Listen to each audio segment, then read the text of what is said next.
Welcome to Time News Studios.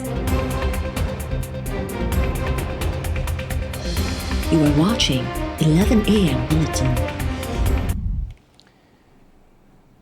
Rohri canal जा दर बंद करे पानी कंडियारो जी छंडण वटां दरिया में छोड़ करण जो फैसलो शहरनि जे सख़्त एहतजाज बाद वापस वरितो वियो।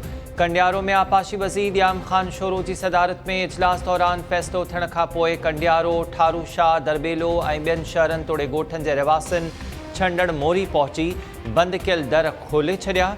चीफ इंजीनियर सखर बैराज सरदार अली शाह मीडिया सां ॻाल्हाईंदे चयो त अवाम में सख़्त कावड़ आहे, शहरनि सां विड़ी नथा सघूं, तंहिं करे छंडण में पाणी छोड़ करण वारो फ़ैसिलो आर्ज़ी तौर 3 ॾींहंनि लाइ मुलतवी कयूं था। शहरनि ख़दशो ज़ाहिर कयो त पाणी MNB ड्रेन्स वटां छोड़ कयो वेंदो त बंदि टुटी सघनि था, जंहिं जे नतीजे में कंडियारो, दरबेलो, ठारू शाह ऐं ॿियनि भर वारनि शहरनि तोड़े सवें ॻोठनि में ॿोॾि जहिड़ी सूरत-हाल पैदा थी वेंदी।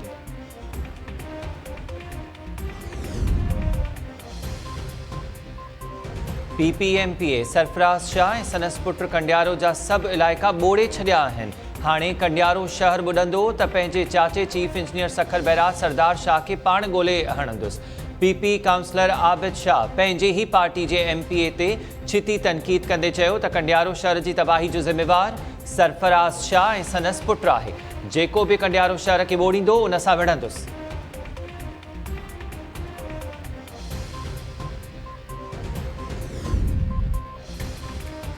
ऐं गुड्डू बैराज वटि सिंधु दरिया में पाणी वहकरा मामूल ते अची विया। पाणी चाड़ 2,47,022 क्यूसिक थी वई। गुड्डू जा कैनाल बि खोलिया विया।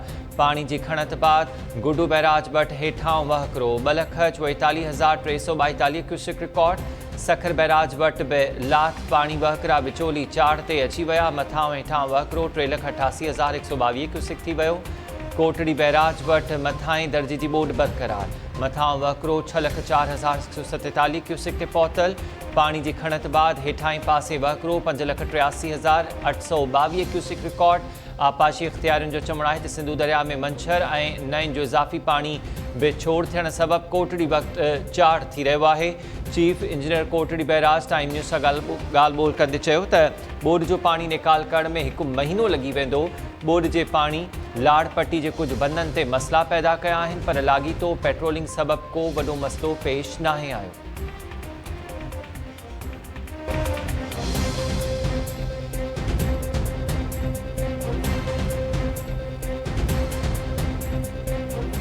अस्सलाम वालेकुम। टाइम न्यूज़ सां गॾु मां आहियां हमीर शेख। हेडलाइन्स ज़माने ॾिठियूं, तफ़सीली ख़बरूं हिन ब्रेक खां।